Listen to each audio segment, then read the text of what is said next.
Welcome back to English Unleashed, the podcast. In episode 1, we explored the foundations of fluent English, grammar, vocabulary, listening, speaking, and writing. Today in episode 2, we are going deeper into one of the most powerful tools in English, vocabulary and expression. If grammar is the skeleton, then vocabulary is the muscle that gives you real strength. And when you learn how to express ideas clearly, you don't just speak English, you command English. So stay tuned as we uncover practical methods to boost your vocabulary, polish your style, and make your English shine. Think about it. How do we measure fluency? Not by how fast you speak. Not even by grammar. We measure fluency by how many words you can use naturally. A person with 500 words can only survive in simple conversation. A person with 2,000 words can debate, write essays, and succeed in exams. That's why vocabulary is your game changer. It's not about learning big, difficult words. That's why vocabulary is your game changer. It's not about learning big, difficult words. For example, instead of saying, I am very tired, say I am exhausted. Instead of it's very cold, say it's freezing. One strong word can replace 2 or 3 weak words. Most students make one mistake. They memorize long lists of words without context. Result? They forget everything. Here's a smarter way to build vocabulary. Learn in context. Read a short story or news article, underline new words, and note how they're used.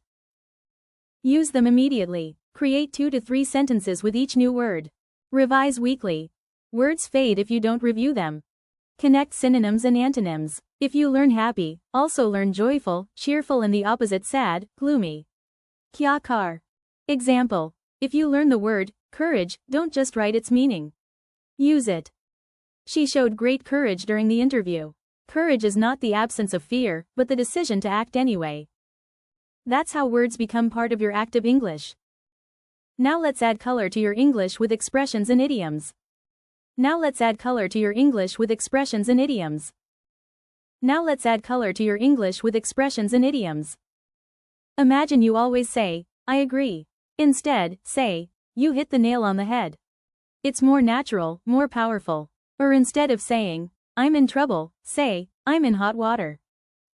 Idioms and phrases make your English sound alive, not robotic. But don't overuse them. Just add 1 or 2 in conversations and essays to make your language stand out. For CSS and competitive exams, vocabulary plays a huge role. Essay writing, précis, comprehension, all demand a strong word bank. Here's a trick. Build your exam vocabulary list. Collect words related to common topics: economy, politics, environment, society. Example, for economy, inflation, deficit, sustainable growth, fiscal policy.